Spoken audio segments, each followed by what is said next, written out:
All right, so let's say you're like totally over glasses and contacts, that whole routine. You're ready for that like laser eye surgery life. And then bam, you find out LASIK just isn't an option. Maybe your corneas are too thin or maybe something else is going on. It's like getting your hopes up only to have them like totally dashed, right? Yeah. But hold on. There's a whole world of LASIK alternatives out there, and that is exactly what we are diving into today. So you want to ditch those glasses, Yeah. ditch those contacts, but LASIK isn't happening. We get it. So buckle up, because we're going to explore some seriously cool options. From no-flap lasers to implantable lenses. I mean, how cool is that? Right. By the end of this deep dive, you'll be armed with the knowledge to figure out which procedure might be right for you. Plus, you'll have some pretty impressive trivia to drop at your next party. What's fascinating is that these alternatives, they aren't just like backup plans. Many of them actually have unique advantages, even over LASIK, Yeah. depending on your individual needs. Okay, that's intriguing. So before we get into like the specifics of each procedure, can we talk about why LASIK isn't always possible? What makes it a no-go for some people? It all comes down to the cornea, that clear front part of your eye. LASIK involves creating a flap in the cornea, kind of like lifting a tiny, precise lid.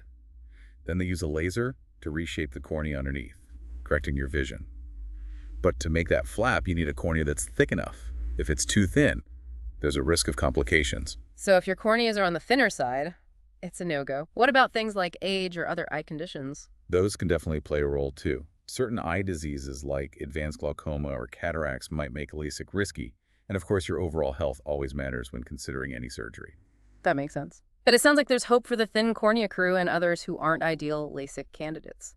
Our sources highlight a bunch of alternatives, starting with PRK, which stands for Photorefractive Keratectomy. Is often called no-flap LASIK. Is that accurate? It's a good way to put it. Instead of creating a flap, with PRK, they remove the very top layer of the cornea, called the epithelium. Think of it like gently removing the thin outer skin of an onion to get to the layers beneath. This exposes the cornea for laser reshaping. Okay, so it's still laser vision correction, just a different way of accessing the cornea. What are the benefits of going the PRK route? Well, for those with thinner corneas, PRK eliminates the risks associated with creating a flap. It's also a good option for people prone to dry eyes, as the flap created in LASIK can sometimes disrupt tear production. So it sounds like PRK is a strong contender for some folks. But I'm guessing there are downsides too? Right. No procedure's perfect. You're right. With PRK, there's a chance of experiencing glare or halos around lights, especially at night during the healing process. There's also a possibility of some corneal haze or scarring, but it's usually temporary. Got it. And in terms of cost, is PRK in the same ballpark as LASIK? Generally, yes. Most laser vision correction procedures, including PRK, are in a similar price range, and unfortunately, they're typically not covered by insurance. Good to know. So we've got PRK, the no-flap option. Our sources also mention LASEK, which stands for Laser Epithelial Keratomy Lucis. Is this another type of laser procedure? It is. Think of LASEK as a sort of middle ground between LASIK and PRK. Instead of completely removing the epithelium like in PRK, they create a very thin flap using just that top layer, then fold it back to access the cornea.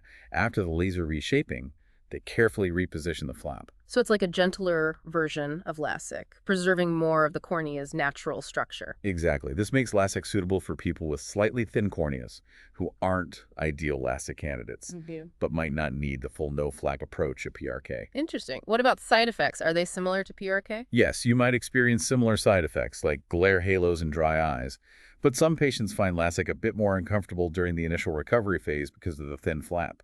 And cost-wise, it's comparable to LASIK and PRK. All right, so we've got two laser-based alternatives down, PRK and LASIK. Now let's move on to one that sounds pretty futuristic. SMILE, what does that stand for? SMILE stands for Small Incision Lenticule Extraction.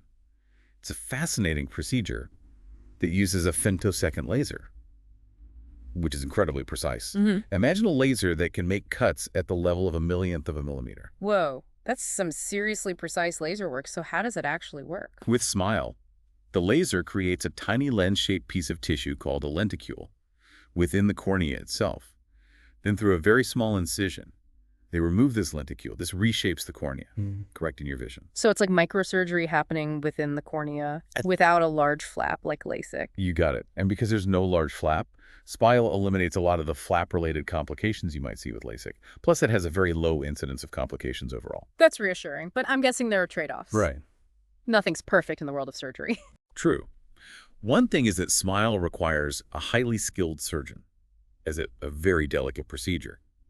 The recovery period can also be a bit longer compared to LASIK, and some studies suggest that, at least for now. Smile might be slightly less accurate than LASIK in correcting vision, though technology is rapidly improving.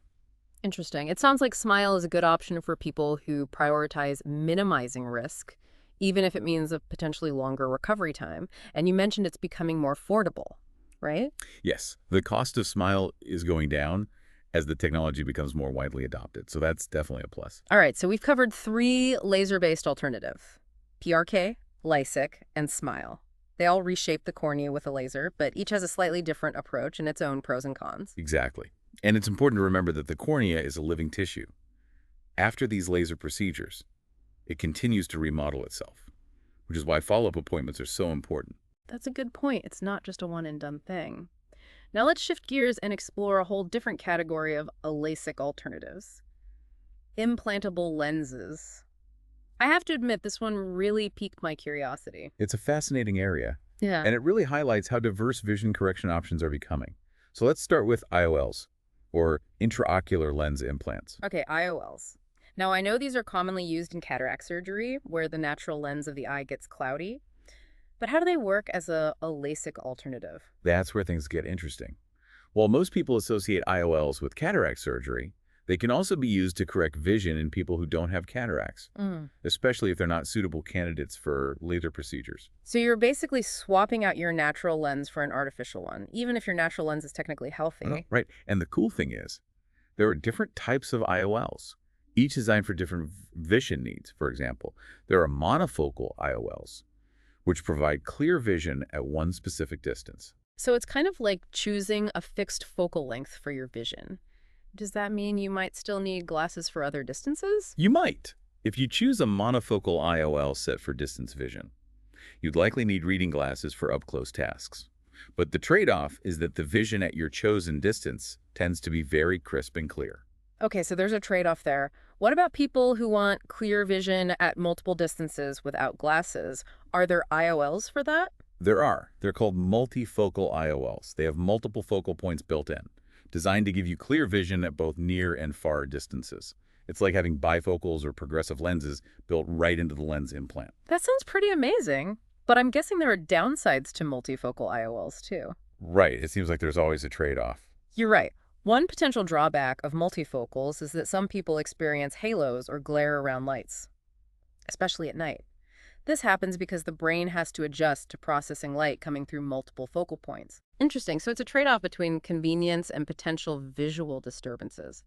Are there any IOLs that try to mimic the natural lens more closely? I'm thinking about how our natural lenses can change focus, allowing us to see clearly at different distances. There are, and they're called accommodating IOLs. These lenses have a flexible design that allows them to change shape slightly, just like your natural lens does when you focus on objects at different distances. Wow, so they actually try to replicate the dynamic focusing ability of the natural lens. That's pretty remarkable. What are the pros and cons of accommodating IOLs compared to the others? The big potential advantage is clearer vision at a wider range of distances, without relying on multiple focal points like multifocals do. However, the technology is still relatively new, and it might not work perfectly for everyone, and they can be a bit trickier to implant. Got it. So it's an exciting option, but it might not be the best choice for everyone just yet. It seems like with IOLs, there are a lot of factors to consider. How about cost? Are they more expensive than laser procedures? IOL implants can be more expensive up front. Yes. But here's the thing. Unlike glasses or contacts that need replacing, IOLs are designed to be permanent. So if you factor in the cost of glasses or contacts over a lifetime, IOLs might actually be more cost-effective in the long run. That's a great point. It's all about looking at the big picture and the long-term value. Okay, we've covered IOLs, but our sources mention another type of implantable lens, Phakic IOLs. What's the difference? Phakic IOLs are fascinating. because they're like implantable contact lenses. Instead of replacing your natural lens like IOLs do, Phakic IOLs work in conjunction with your natural lens. They're placed inside the eye, either just behind the iris or between the cornea and the iris, depending on the type. So they're like an add-on to your natural lens, not a replacement. Who are Phakic IOLs a good option for? They're especially good for people with very high prescriptions that are beyond the correction range of LASIK or other laser procedures.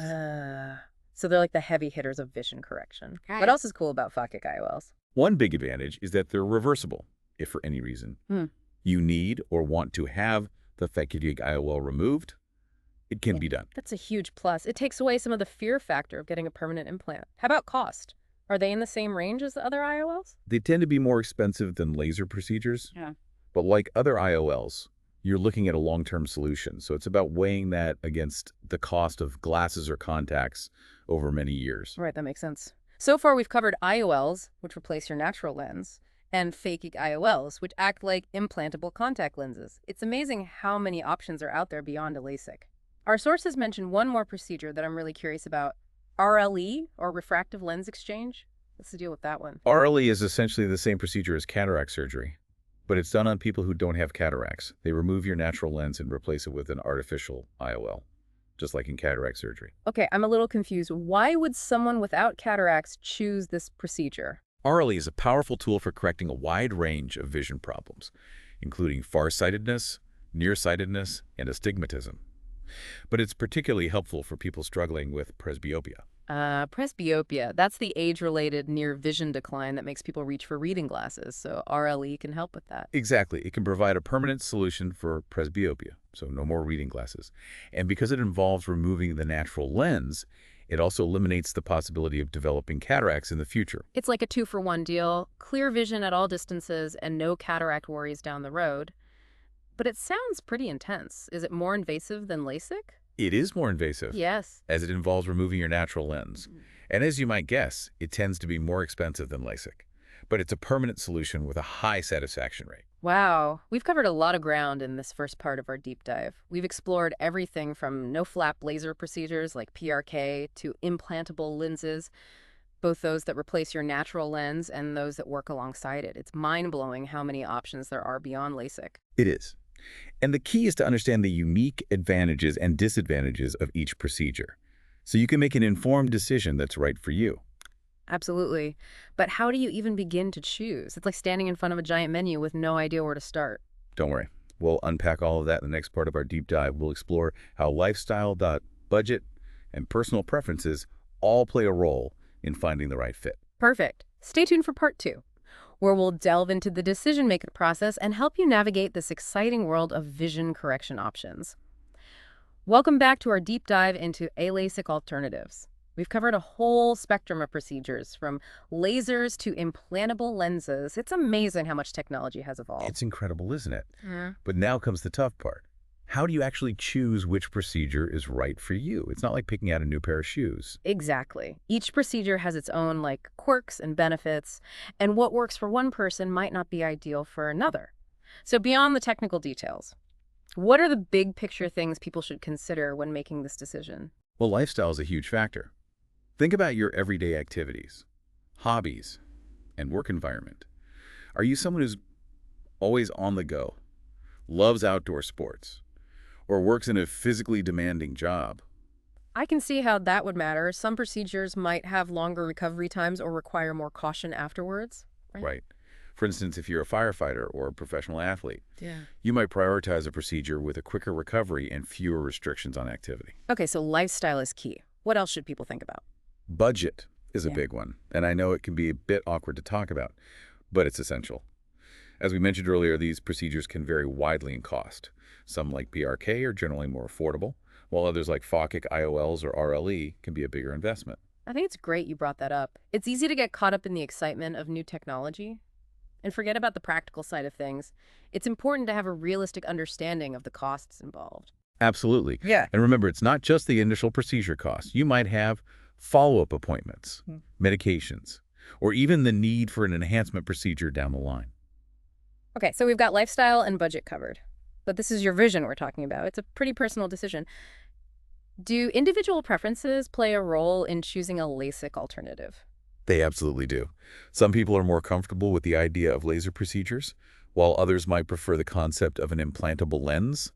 Some prioritize a quick recovery, even if it means more potential side effects, while others are willing to take a longer recovery for a lower risk of complications. So it's about knowing yourself and what you're comfortable with.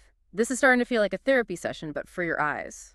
There's a lot of truth to that. Vision is so central to how we experience the world. It's important to be honest with yourself about your priorities and comfort levels when making this kind of decision. And this is where a good eye doctor comes in. They're not just there to perform the procedure. They're there to guide you through the process and help you make the best choice for your individual needs. It's like having a vision coach, helping you figure out the game plan for your eyes. Now, I have a question that might seem a bit superficial, but I know it matters to some people. What about the cosmetic aspect of these procedures? Is there one that's considered more aesthetically pleasing? It's a valid question. And while the primary goal is improving vision, it's natural to be curious about how it might affect your appearance. The good news is that all these procedures are designed to be minimally invasive, so any scarring is usually minimal or invisible. That's reassuring. But are there any subtle differences between the procedures in terms of how they look? With laser procedures like LASIK, PRK, and LASIK, the main change is to the shape of the cornea. There's no visible implant. With implantable lenses, there's a tiny artificial lens placed inside the eye. So with an implantable lens, could someone looking closely at your eye actually see the lens? In most cases, the lens itself is completely invisible to the naked eye. But depending on the type of lens and the individual's eye anatomy, there might be a very subtle change in the appearance of the pupil, or a faint outline of the lens in certain lighting conditions. It's something your eye doctor can discuss with you during the consultation. That makes sense. It's always good to ask those questions and get a clear picture of what to expect. Speaking of expectations, let's talk about risks and complications. No surgery is completely risk-free, so what should people be aware of when considering LASIK alternatives? That's a crucial topic. It's important to understand that all surgical procedures have some level of risk, even if those risks are very small. Of course. So what are some common complications that people might experience after these procedures? Dry eyes are a relatively common side effect, and they can happen after any of these procedures. This happens because the nerves that help regulate tear production can be affected. Usually it's temporary, but in some cases it can be a bit more persistent. So dry eyes are a possibility. What else? There's always a small risk of infection with any surgery, although this is rare with modern techniques and proper postoperative care. Some people might experience halos or glare around lights, particularly at night. This is more common with multifocal IOLs. Is there anything else that people should know about? Any long-term risks they should be aware of? I know technology has advanced a lot, but it's good to have all the information. You're absolutely right. It's great to be proactive and ask these questions. While these procedures have a high success rate and generally good long-term outcomes, there are a few things to consider. With procedures that involve cutting or reshaping the cornea, there's a very small risk of corneal ectasia. This is a rare condition where the cornea weakens and bulges outward, potentially affecting your vision. So in some cases, the cornea might not hold its shape as well after surgery? Yes, but it's important to emphasize that this is very rare, especially with modern techniques and careful patient selection. Your eye doctor will thoroughly assess your cornea's thickness and strength to determine if you're a suitable candidate. Okay, that's reassuring. What about long-term risks with implantable lenses? With IOLs, there's a slight chance that the lens could become dislocated or cloudy over time, which might require further surgery. And with phakic IOLs, there's a small risk of developing cataracts, as the presence of the artificial lens can sometimes accelerate the clouding of your natural lens. It's interesting how each procedure has its own set of potential risks, even if they're all relatively rare. It sounds like it really comes down to weighing those risks against the potential benefits for your individual situation. Exactly. It's all about making an informed decision based on the best available information and a good understanding of your own needs and priorities. All right, we've talked a lot about the nuts and bolts of these procedures, Yeah. the pros and cons, and the potential risks. But I want to shift gears a bit and talk about something we touched upon earlier, the incredible advancements happening in vision correction technology. What's on the horizon for LASIK alternatives? Oh, this is where things get really exciting. The research and development in this field are moving at an incredible pace. We're seeing new techniques and technologies emerging all the time. That's so cool. Can you give us a sneak peek at some of the things scientists are working on? I'm always fascinated by the future of medicine. One area that's particularly promising is the development of biocompatible corneal implants. Imagine being able to replace a damaged or diseased cornea with an implant that's so compatible with your body that it integrates seamlessly and reduces the risk of rejection. Wow, that sounds like a game changer. Are there any other areas of innovation you're excited about? Definitely. Artificial intelligence and machine learning are starting to play a bigger role in personalizing vision correction procedures. AI and machine learning in eye surgery? That sounds like something out of a sci-fi movie. It does, doesn't it? Yeah. But it's becoming a reality. Researchers are using AI to analyze huge amounts of data, like a patient's eye anatomy, prescription, lifestyle factors, and even genetic information to create a truly customized treatment plan. So it's like tailoring the procedure to each individual, maximizing their chances of success and minimizing risks. Exactly. We're moving toward a more personalized approach to vision correction, which is incredibly exciting. Who knows what incredible advancements we'll see in the next few years. All right, we've covered a lot of ground in this second part of our deep dive, from lifestyle considerations and budget to the potential risks of each procedure and the amazing future of vision correction. What are some key takeaways you'd want our listener to remember as they consider these options? I think the most important thing is to approach this decision with both your head and your heart. Gather all the information you can, weigh the pros and cons carefully, and most importantly, have an open and honest conversation with a qualified eye care professional. They're your partner in this journey. I love that. It's about knowledge, trust, and communication. All right, we're going to take a short break, but be sure to join us for the final part of our deep dive, where we'll hear from real people who have undergone ALIKA alternatives and get their firsthand perspectives on the experience. Stay tuned.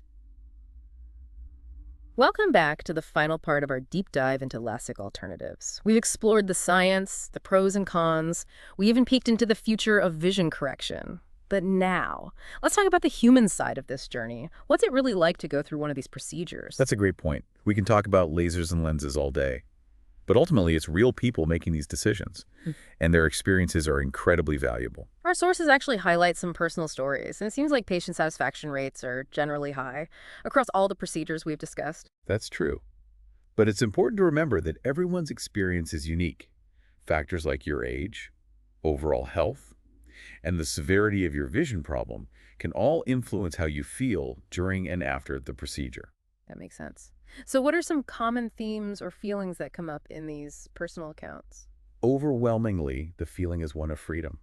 People talk about the joy of waking up and seeing clearly without reaching for glasses or contacts. It sounds simple, but it can be a truly life-changing experience. It's like suddenly being able to experience the world in a whole new way. I can see how that would be incredibly liberating. Absolutely. People talk about feeling more confident, more active, and just more engaged in their daily lives. It's not just about seeing better. It's about living better. That's powerful stuff.